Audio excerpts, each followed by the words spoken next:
welcome to the Manic Pixie Dream Vlog. I'm your host, Caroline Georges, and welcome today. Okay. Sorry. Okay. I'm ready. Okay. So, anyways, so this has been my week, basically. I've been really struggling with guy issues. I just, gosh, ever since I was so lonely when I was single. When I committed to being single and I was single for a year, I was so lonely. I went crazy being single. I went fucking crazy. Like, I went out of my head being single. Seriously, I was, falling in love with, imaginary friends. It was crazy how I was just, being single. You know what I mean? Not having anyone. Not having anyone to talk to. You know what I mean?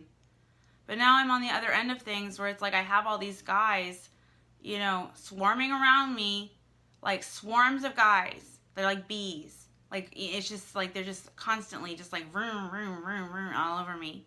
And I just, you know what? And I should feel very lucky. I should feel very lucky. I love attention from men, and I'm getting one of my favorite things. I'm getting that a lot.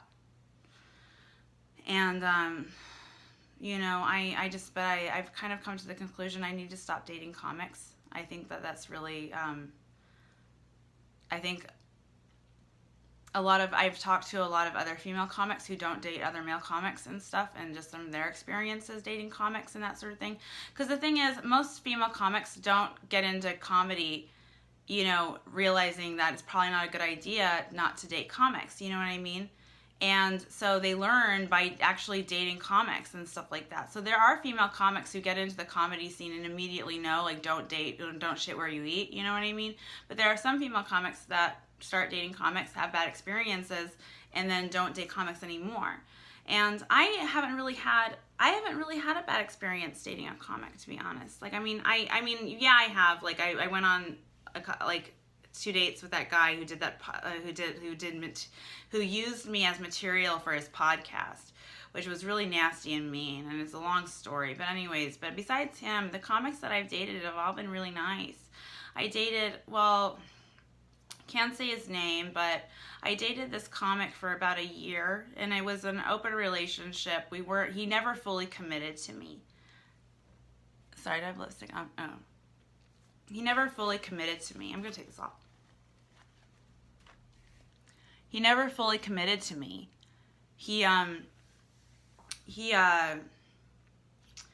was really uncomfortable with the whole stripping thing. And when we started talking about being serious, it was the stripping thing that was kind of what put the brakes on everything. And he just didn't want to date a stripper, and he didn't want to be serious with me because I was a stripper, and that was the rules, and that was how it was, and that's how he felt, and that was, and I abided by them. I made the choice to abide by his expectations of the relationship, that this is what it was going to be. And half the time that we were together, he was in love with somebody else. You know what I mean? It was a total, honestly, can we even say we even dated? It was more like we were friends with benefits.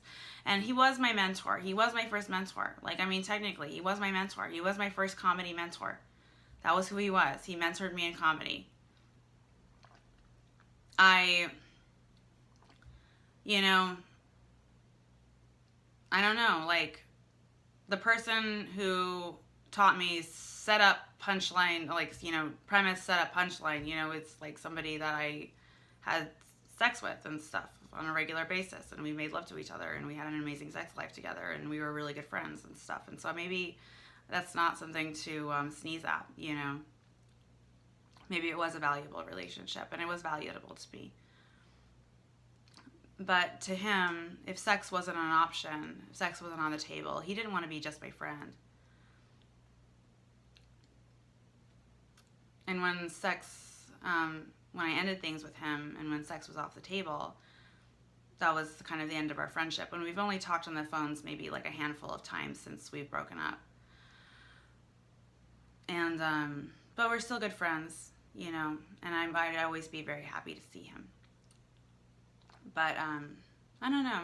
Maybe that's not a bad thing. He saw me sexually, you know what I mean? That's how he saw me. That was who I was, you know what I mean? He didn't see me as a friend. And, I don't know.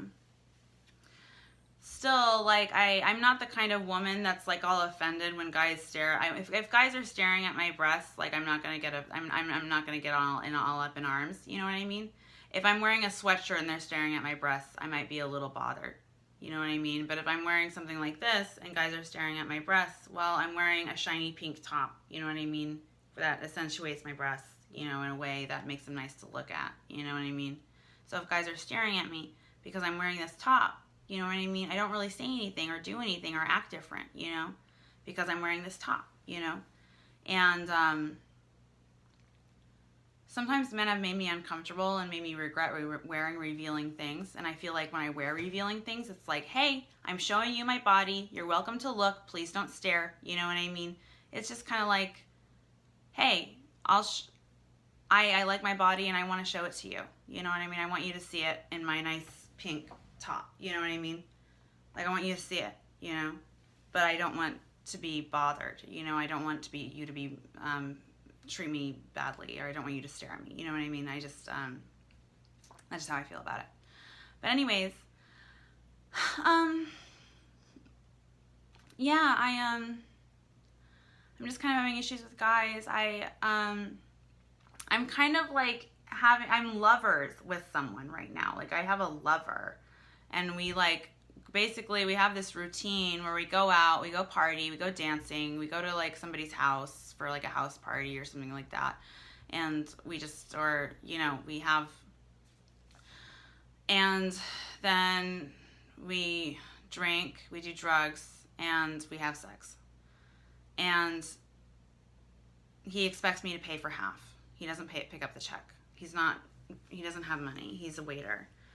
And, but he's super good looking. He's super fucking good looking. And I mean, that's what's hard about it. You know what I mean? And he says that we're really compatible and that we make a good couple and stuff, but it's just like, I don't want to be superficial. You know what I mean? And am I superficial by not wanting to be with this guy because he doesn't pay for me? And I mean, honestly, if anything, I'm superficial by being with him because I know we're not compatible. And I mean, he feels like we are, but I know that we're not. And the only reason why I'm still dating him is because I think I'm super attracted to him, and I think he's super good looking, and he is a good dancer, and he has a lot of fun, and he is really funny, you know. But I just he's not the one. I know he's not the one. And right now, I just feel like I need to stay on my path, and I just need to do comedy. I just need to stay single. And if I stay single and I stay on my path and I just focus on comedy, then the right person is going to find me at the right time when things are right, and when it's right for things to happen. You know? I really believe that that's the truth of the situation, but I can't fucking stop dating. I love men. I can't stop dating. I don't know what I'm going to do. And I went on a date with this other guy, this comic. He's kind of famous. He's sort of a little bit famous, you know. And and so he dropped in on a show that I was in. And then he was like, it was so cute. He was on the stage, and then I was in the audience. And then he started talking to me in the audience and started asking me questions and stuff and started flirting with me. It was really sweet. And so, anyway, so I started talking to him after the show, and he and I got to talking. We had something in common. We had this show in common. We have Mad Men in common. We both love Mad Men. We both watch Mad Men. So he's right now rewatching it for the second time. I've seen Mad Men at least 5 times. At least 5 times. Every episode, every season, at least 5 times. I love Mad Men. I was obsessed with Mad Men. It was like reading a book. It was like my favorite book, and that I read over and over and over again. I loved Mad Men. And I loved Joan. Joan completely resonated with me more strongly than any other female character on television. More than I Love Lucy, more than Rachel from Friends, more than any television character ever. I love Joan. And, you know, I feel like she and I have had similar lives in some ways, you know what I mean? Because she was raped by her fiance, and then she still married him, you know? And I've talked about this before, but that just made me feel so much better. that somebody who's beautiful and strong and amazing like Joan was kind of pathetic like that for a second. You know, she ended up divorcing him later on, but like for a minute, like she was kind of like, not pathetic. I mean, rape is really disorienting and really confusing. But when my ex-boyfriend raped me, I asked him if he wanted to shower with me afterwards. And I always felt really weak. That always made me feel really weak. That always made me feel kind of pathetic. That I didn't hit him, that I didn't scream at him, that I didn't call the police, that I didn't lock myself in the bathroom, you know, that I didn't do something. I just always feel a little bit pathetic. Especially because he didn't even stay with me after that. He still ended things with me after that. And there was nothing I could do because I took that shower. Nothing I could do.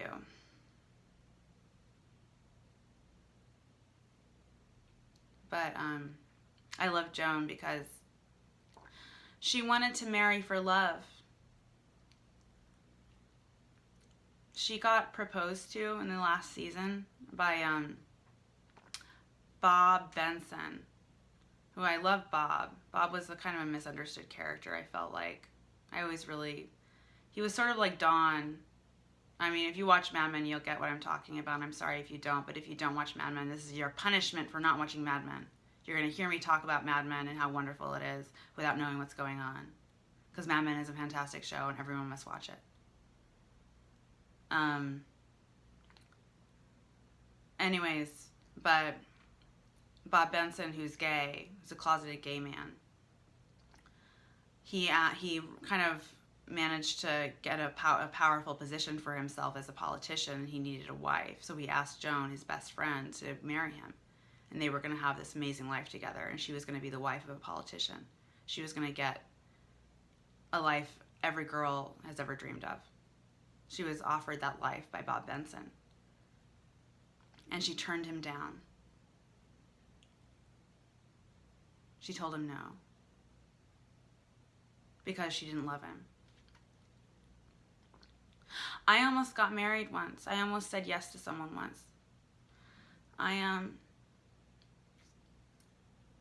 didn't say yes because I'm an idiot. No, I didn't say yes. I didn't love him. And he had a lot of issues that he was convinced I was the solution to. And you know, and that's the lie that really sucks. You know what I mean? Because all these movies, dude, they always tell you you just need to meet that perfect person that just puts everything into place for you. You know what I mean? All these fucking movies. That's just not true. That's just not how it works. And it's like I have to put all these pieces together myself before I meet the right person. And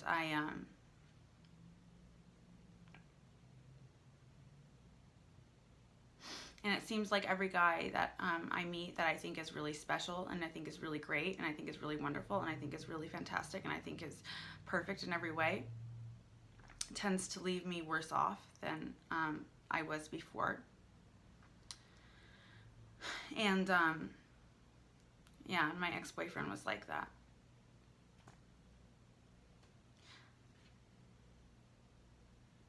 When I met him, it was like meeting an Adonis. You know what I mean? He was special. He was a special guy. He was in the military when he was 18. And then he became a lawyer. You know what I mean? He grew up poor with a single mother. And he became a lawyer. He became a really successful lawyer in Santa Monica. And he chose me. And he wanted to be with me. And he picked me. And I was with him for a while. And just this avalanche of just these happy memories over this one horrible one. You know what I mean? It's hard not looking back. It's hard to not look back. And to regret, to think of how good it was, because it was so good. And then it ended so bad. And I was left with nothing, and everything that I had with him was gone. He took it with him.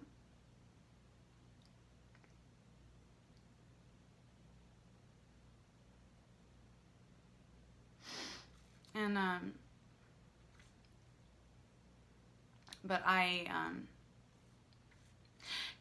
had pieces that I needed to have put together before I met him and before I dated him and before he raped me. I needed to have those pieces put together, and I needed to put those pieces together, and I shouldn't have been dating back then. I should have been putting those pieces together and not out dating guys like him. And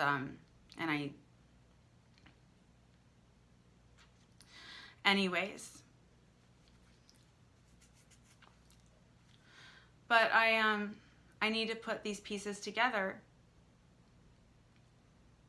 And guys are such a distraction. There are just all these guys, you know what I mean? All these fucking guys. You know, and they don't want to take care of me. They don't want to do shit for me, you know? I mean, it's like I know what they want. I know what they want.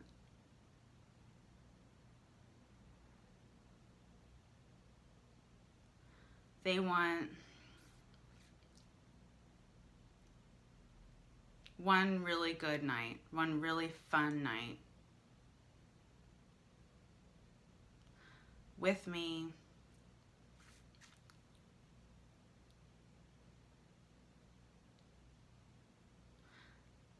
because not a sex doll, but not really a woman either. You know what I mean? I'm something in between. But I am some kind of an experience. Maybe that's what a stripper is. Something in between a sex doll and a woman.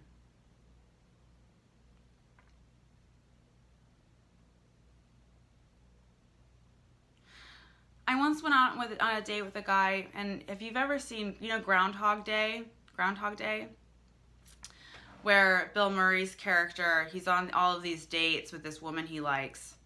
So he goes on the date every day while he's doing, you know, while he's on that time loop, you know, whereas the day was the same day over and over again. So every day he would go out with this woman, and he would do all the same things, try and get this woman to sleep with him, and she would never sleep with him.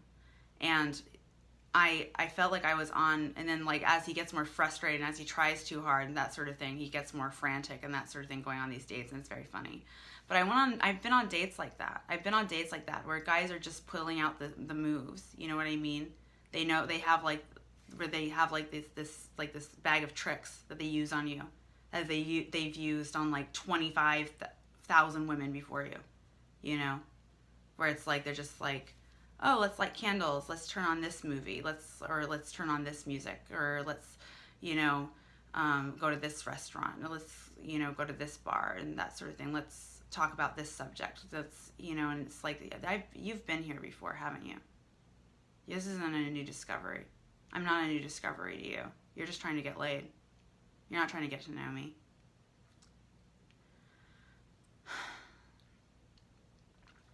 I don't know.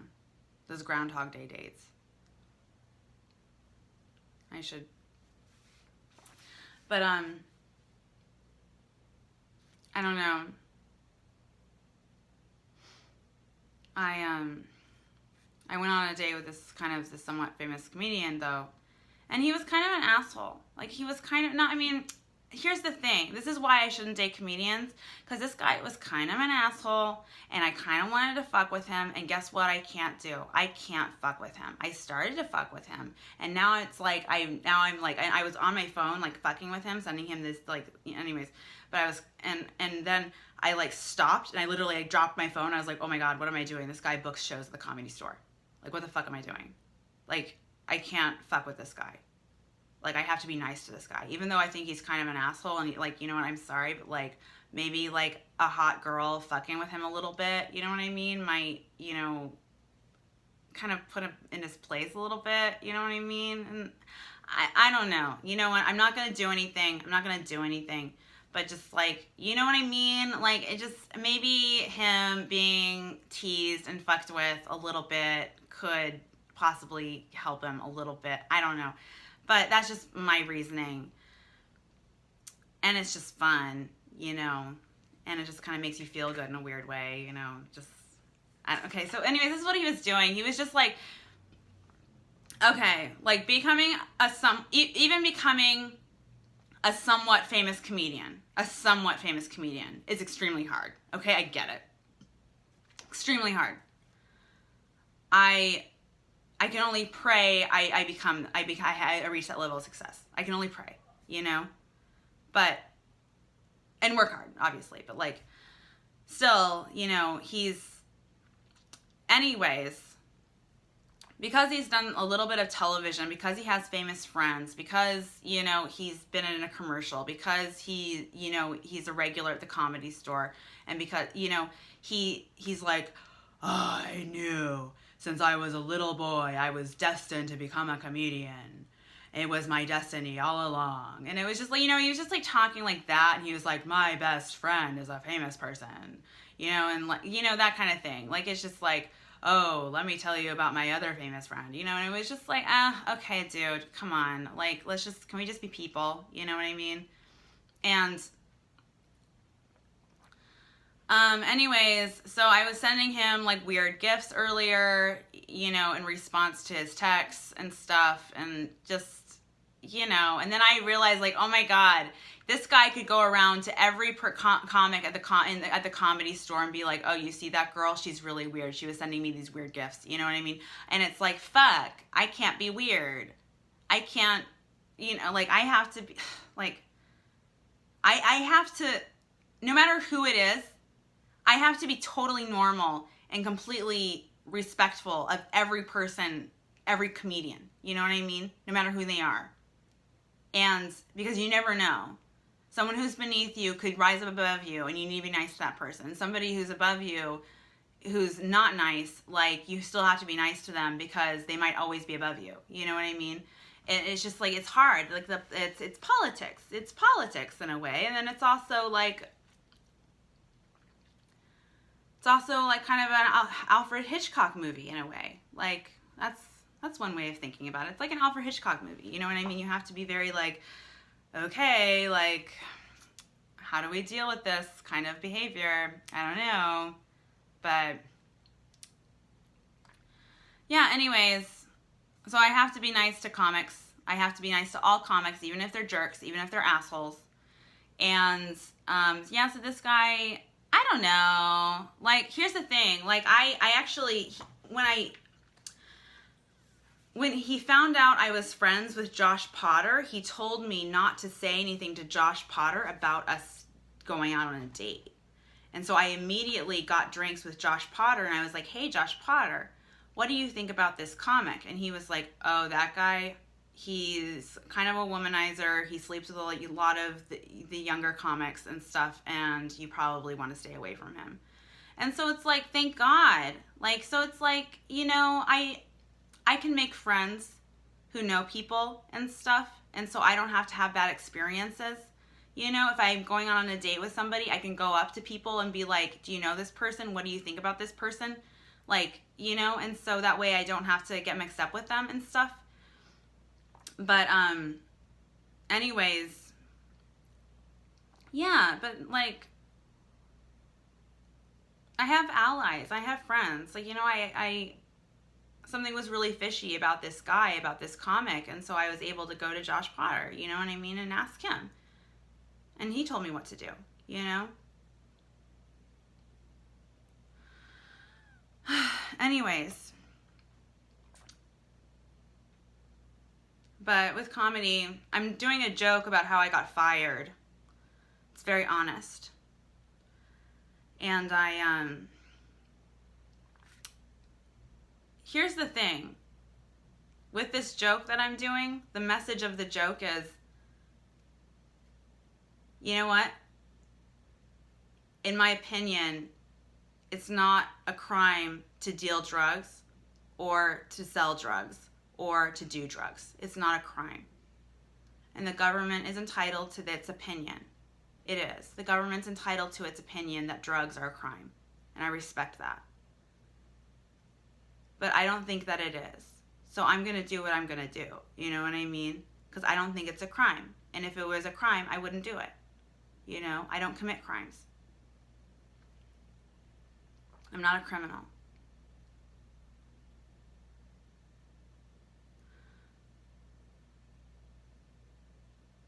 I swear that on my life. I am not a criminal. But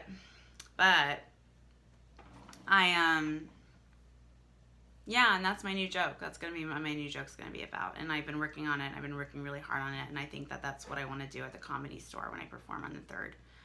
And I'm just really excited. I'm going to be so brave. I'm going to talk about how I got fired. I'm going to talk about the strip club. I'm going to talk about the club and how horrible it is and how corrupt it is. And I'm going to make people laugh with that. Because I'm a comedian.